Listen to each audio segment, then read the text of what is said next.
அன்பே சிவம். உலகத்துக்கு ஒரு நன்மை சொல்ல வரேன். எங்க அப்பா வந்து ஒரு ஆலயத்துக்கு சொன்னாரு. எங்கன்னா, சூரிய பகவான் ஞாயிறு ஆலயத்துக்கு சொன்னாரு. ரெட்டின்ஸ் ஏரியால. சரின்னு அங்க போயி, நான் வந்து பூஜையில கலந்துக்க சொன்னாரு. எனக்கு வேலை இருந்தது. அப்போ அந்த வேலைய வந்து தகர்த்து விட்டுட்டாரு. தகர்த்து விட்டுட்டு, "நீ அங்க போன்னு" சொல்ட்டாரு. நானும் அந்த மாரி போயிட்டேன் நானு. போயிட்ட பிறகு அது லாஸ்ட் பூஜை பொழுகுது. அங்க குரு பூஜை நடத்தின்னு இருந்தாங்க பொழுது. அது லாஸ்ட் பூஜைக்கு நான் அங்க சொல்லியிருக்கிறாரு. அப்போ சொல்லும்போது, இங்க வந்து சூரிய பகவான் எப்பவுமே அங்க வந்து இருக்கிறாரு. அங்க சில அ இது பண்ணின்னு இருக்கிறாரு. அதுக்கு அப்புறமேட்டு குரு பகவான் பூஜை நடந்துன்னுக்குது. இன்னொன்னு என்னான்னா, பௌர்ணமி அன்னைக்கு. அன்னைக்கு வந்து சனிக்கிழமை பௌர்ணமி. அது முடிய போற நேரம் பொழுது அது. கரெக்ட்டா வந்து ஒரு 12 மணிக்கு அதான் முடிய போற 3:30 மணிக்கு முடிஞ்சிருது பொழுது. அது எனக்கு தெரியாது. பௌர்ணமி வந்து நானு ஞாயித்துக்கிழமை தான் பௌர்ணமி நான் நெனச்சுன்னு இருந்தேன். அப்போ வந்து அப்பாவுக்கு தெரிஞ்சிருக்குதுல்ல. அப்போ வந்து 3:30 மணியோட முடியுது பௌர்ணமின்ட்டு என்னைய அங்க அனுப்பிச்சு விட்டாரு. நான் என்ன சாயந்தரம் தான் போலாம் ஆலயத்துக்கு. பௌர்ணமிக்கு போலாம் அப்படின்னு நான் நெனச்சேன். இங்கேயும் இந்த ஆலயம் அ அ இந்த இந்த இந்த ஞாயிறு ஆலயமும், அப்புறம் எங்க குரு ஆலயத்துக்கும் போலாம். காவங்கார ஆலயத்துக்கும்னு நெனச்சேன். ஆனா வந்து அப்பா வந்து காலையிலேயே கிளம்பு அப்படி சொன்னாரு. அப்புறம் போய் பார்த்தா, அங்க பெரிய விசேஷம் நடந்தது எனக்கு. அப்படியே அப்பாவுக்கு பூஜை பண்ணாங்க. அவருக்கு நான் ஸ்லோகம் சொன்னேன். ஸ்லோகம் சொல்லிட்ட பிறகு பெரிய அங்க பயங்கரமா ஆடி இருக்கிறேன் பொழுது. போயிட்டு என்னவோ பண்ணியிருக்கிறேன். அப்போ என்ன தன்னறியாமையே என்னவோ பண்ணியிருக்கிறேன். அங்க ஞாயிறு ஆலயத்தில போய் என் ஃபோட்டோவ காட்டு கேட்டாவே தெரியும். இவங்க என்னவோ என்ன பண்ணாங்க குரு பூஜையில அந்த ஞாயித்துக்கிழமை அ அ போன பௌர்ணமிக்கு என்ன பண்ணாங்க அப்படின்னு நீங்க கேட்டீங்கன்னா தெரியும். அப்போ வந்து அந்த பௌர்ணமி பூஜை பண்ணேன். பிடிக்கும் அதுக்கு அப்புறமேட்டு என்ன பண்ணாரு, அங்கேருந்து வந்துட்டேன். அதெல்லாம் பூஜைலாம் முடிஞ்சிருச்சு. அப்பன நல்லா சேவிச்சேன். உள்ளலாம் போய் அப்பன விரதம் எடுத்துச்சு எல்லாம் அப்புறம் வந்துட்டேன். வந்துட்டு வரையும் மறுநாள் வந்து ம் எங்க எங்க சித்தர் ஆலயத்தில சங்கு பூஜை வச்சிருந்தாங்க பொழுது, குரு ஆலயத்தில. அங்க வந்து என்ன சொன்னாரு. "காலையிலேயே போயிடுமா" அப்படின்னாரு. நான் என்னடா இது என்னடா சரி என்ன பண்றது? அப்ப சொல்ட்டாரு. நான் அப்ப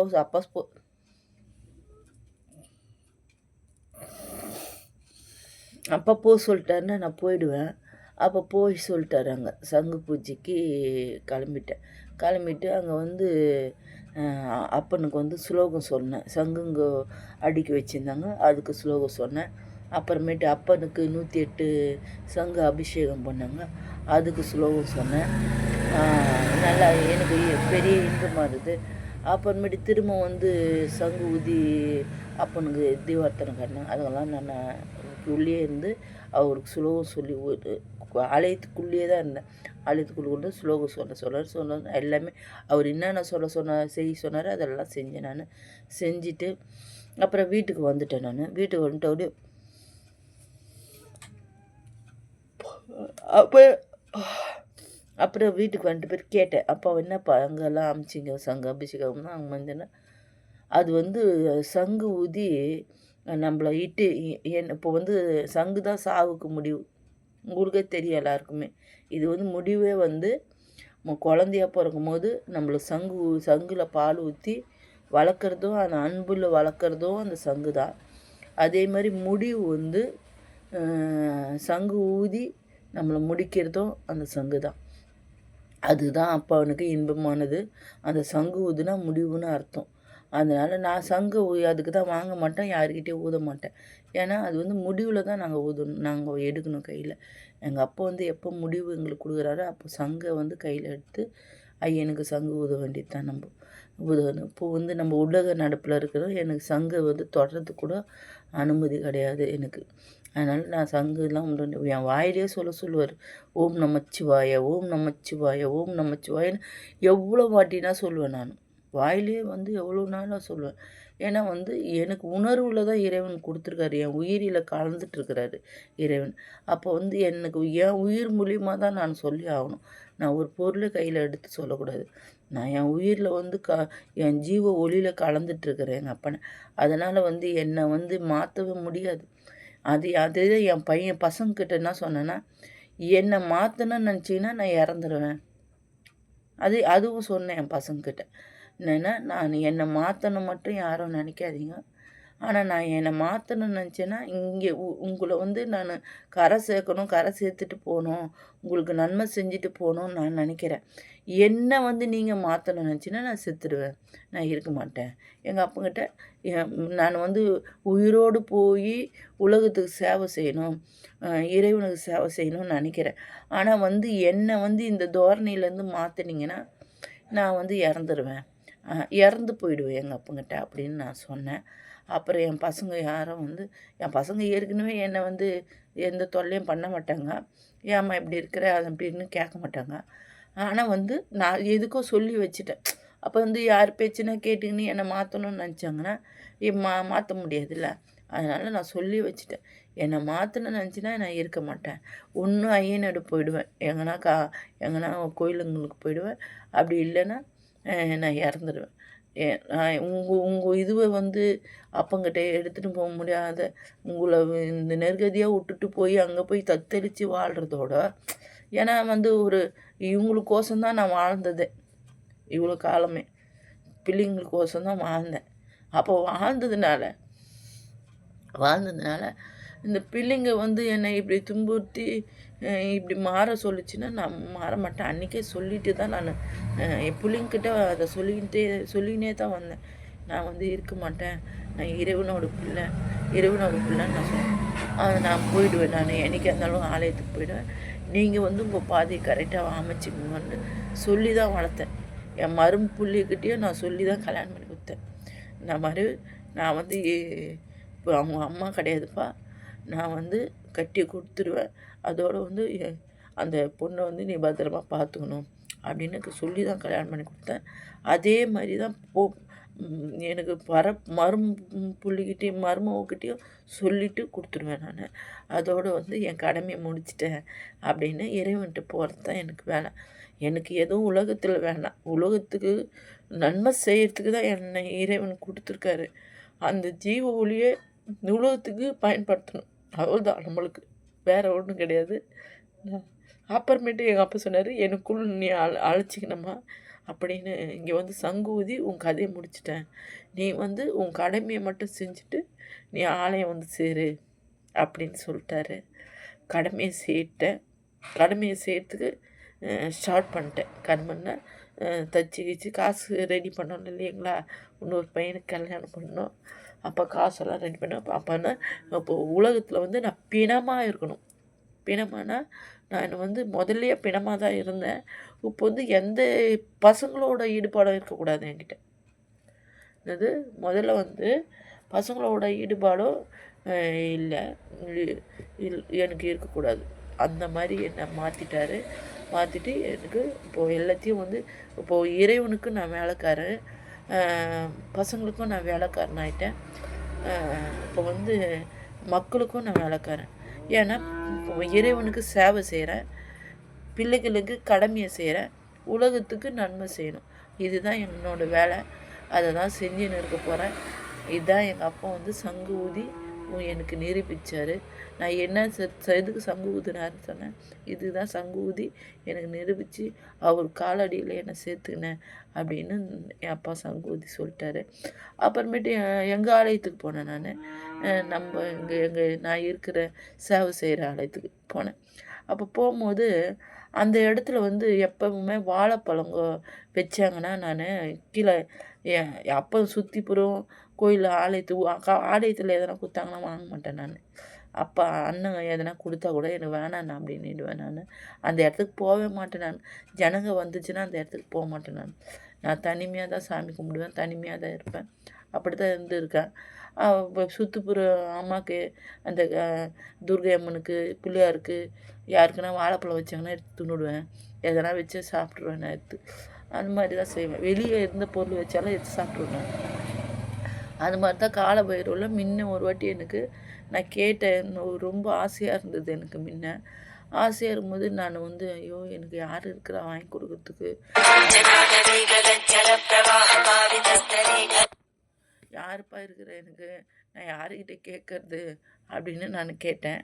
அப்போ கேட்கும்போது அப்போ வந்து காலபைரவர் இடத்தாண்ட விடிகால பேருக்கு போனேன் நான். பேருக்கு போனேன்னா அங்கே வந்து நான் கேட்ட பொருளெல்லாம் இருக்குது.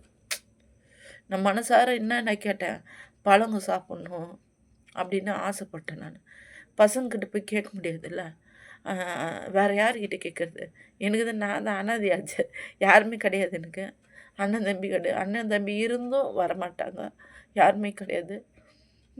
என் உணர்வு சொல்கிறது கூட இறைவன் ஒண்டி தான் இருக்கிறாரு. இறைவனை ஒண்டி தான் இருக்கிறாரு. அப்போ வந்து யார்கிட்ட சொல்கிறது நம்ம? அப்போ இறைவன்கிட்ட சொன்னேன் நான். அவர் வந்து காலையில் எனக்கு அத்தனை பழமும் நான் நினச்ச பழத்தெல்லாம் அங்கே வச்சுருந்தார். அவர் படையெல்லாம் யாரோ போட்டிருக்காங்க. அப்போ போட்டிருக்கும்போது எனக்கு அதிசயமாயிடுச்சு. என்னடா இது இவ்வளோ பழத்தை வச்சுருக்குறாங்க, நம்ம நினச்ச பழத்தெல்லாம் வச்சுருக்காங்க. பசங்களை கூட எடுத்துகிட்டு வரல நான். அப்பா எனக்கு கொடுத்தாரு அப்படின்னு எல்லாத்தையும் அங்கேயே சாப்பிட்டேன் நான். காலையில் போனேன், பெரியட்டு அங்கேயே உக்காஞ்சி எல்லாத்தையும் சாப்பிட்டேன். நிம்மதியாக சிவசிவான்னு உக்காஞ்சிட்டேன். அப்போ வந்து என்ன சொல்கிறது பாருங்க, எல்லாத்தையும் அப்படியே சாப்பிட வேண்டியதாக இருந்துச்சு. பசங்களுக்கு கூட கொண்டு வரல நான். எல்லாத்தையும் எங்கள் அப்பா எனக்கு கொடுத்தாரு. வேறு யார் எனக்கு கொடுக்குறதுன்னு எங்கள் அப்பன் கொடுத்துட்டாருன்னு எல்லாத்தையும் சாப்பிட்டேன் நான். ஒன்று விடாது சாப்பிட்டு பெருகிட்டு வந்தேன். அதே மாதிரி இன்றைக்கி அந்த சங்கு பூஜை முடிச்சுட்டு நான் வரேன். வந்து பார்த்தா அந்த இடத்துல சாக்லேட் இருக்குது. டேரி மில்க் சாக்லேட் இவ்வளோ பெருசு இருக்குது. அதை எடுத்து வெளியே தான் வச்சுட்டு போயிருக்கிறாங்க. வெளியே வச்சுருக்காங்க. காலபைரவராண்ட எனக்கு அதிசயமாயிடுச்சு. என்னடா இது, இவ்வளோ நாள் பழம் இருக்கும், குப்பியில் பழம் போட்டால் கூட அப்பந்து எடுத்து குப்பியில் போட்டுருவாங்க. ஒரு டைம் படைச்சதை அதை கூட எடுத்து தின்னுடுவேன் நான். குப்பியில் இருக்கும் அந்த பழம் வந்து குப்பியில் இருக்கும், அதை கூட எடுத்து சாப்பிட்ருவேன் நான். ஏன்னா எங்கள் அப்பந்து இல்லை, எனக்கு எங்கள் அப்பனா ரொம்ப உயிர். எங்கள் அப்பா வந்து படித்ததாச்சே எதுக்கு இது கீழே கிடக்குதுன்ட்டு எடுத்து சாப்பிட்ருவேன் நான். அந்த மாதிரி அங்கே டேரி மில்க் வச்சுருந்தாங்க. அதை எடுத்து ஜோபில் வச்சுக்கினேன். வச்சுக்கின பிறகும் அவருக்கு கேட்டார்.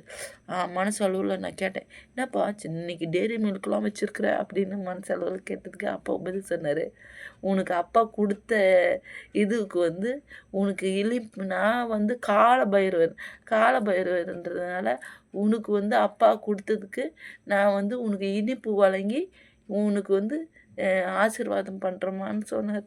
எனக்கு எப்படி இருந்து தெரியுமா, நன்மையாக இருந்து ஆசீர்வாதம் எனக்கு பண்ணுறேன் அப்படின்னு சொன்னார். அப்போ நான் அப்போ காலையில் என்ன போயிட்டுடா அப்படின்னா அப்போ தான் எனக்கு உணர்ந்தேன் நான். அதுக்கு முன்னாடி உணரல. அவர் சாக்லேட் கொடுத்து நீ அப்போ காலபைரவர் ஒரு வேறு யாரும் சொல்லலை, காலபைரவர் சாக்லேட் கொடுத்து நீ அப்போ காலடியில் போயிட்ட அப்படி சொல்லிட்டார். அப்போ தான் வந்து நான் வந்து எங்கள் அப்பன் காலையில் நான் போயிட்டேன் அப்படின்னு நான் மனசளவில் நினச்சேன். அப்போ வந்து எங்கள் அப்பனே சாக்லேட் கொடுத்து என்னை வந்து ஆசீர்வாதம் பண்ணுறாருன்னா நான் என்னன்னு சொல்கிறது, எவ்வளோ பெருமையாக இருக்குன்னு தெரியுமா எனக்கு. அதில் பெற்ற இன்பம் எதுலேயுமே இல்லை. இப்பயும் அதை தான் பெறுறேன் நான். அதுக்கு தான் வந்து உங்களெல்லாம் இறைவனாலே சொல்லுங்க, நீங்களே இறைவனை உணர்வீங்க. உங்களுக்குள்ளே தான் இறைவன் இருக்கிறாருன்றத எங்கள் அப்பா வந்து நிரூபிச்சதுனால நான் சொல்ல வரேன். எங்கள் அப்பா வந்து நிரூபித்தார், இறைவன் இருக்கிறாருன்றத நிரூபித்தேன். ஏன்னா உங்களுக்கு காட்டுறேன் பாருங்கள், எல்லாமே காட்டுறேன். இயற்கை மொழியை தான் இறைவன் இருக்கிறாரு அப்படின்னு எல்லாத்தையும் உங்களுக்கு காட்டியிருக்கிறேன். நீங்கள் வந்து அதை பயன்படுத்திக்கின்னு நீங்கள் வந்து மனிதர்களுக்கு போயிட்டு துன்பப்படாதீங்க. இறைவன் ஆலயம் போங்க, சித்தர் ஆலயம் போங்க, நன்மையோட உலகத்தில் வாழுங்க, குழந்தைங்கள நல்ல மாதிரி வளங்க, இயற்கைக்கு நன்மை செய்யுங்க, ஜீவனுங்களுக்கு நல்லதுமே செய்யுங்க. இதுவே இறைவனை நீங்கள் சார்ந்ததான் அர்த்தம். இதுக்கு வேறு எதுவுமே கிடையாது உலகத்தில். நீங்கள் வந்து ஜீவனுங்களுக்கும் உங்கள் குடும்பத்தில் நல்லா இருந்து இயற்கை மூலிமா நீங்கள் வாழ்ந்தாவே உங்களுக்குள்ளே தான் இறைவன் இருக்கிறாரு. தட்டி வெளியே எழுப்பி உங்களை நலமுடன் வாழ வைப்பார். நீங்கள் வந்து சிவனடியார் மட்டும் சொல்லாதீங்க, துன்பங்கள் அதிகம் வரும். அன்பே சிவம் நல்லதே சிவன் பக்தர்னு சொல்லுங்கள். அன்பே சிவம் நல்லதே செய்வோம், நலமுடன் இருப்போம்.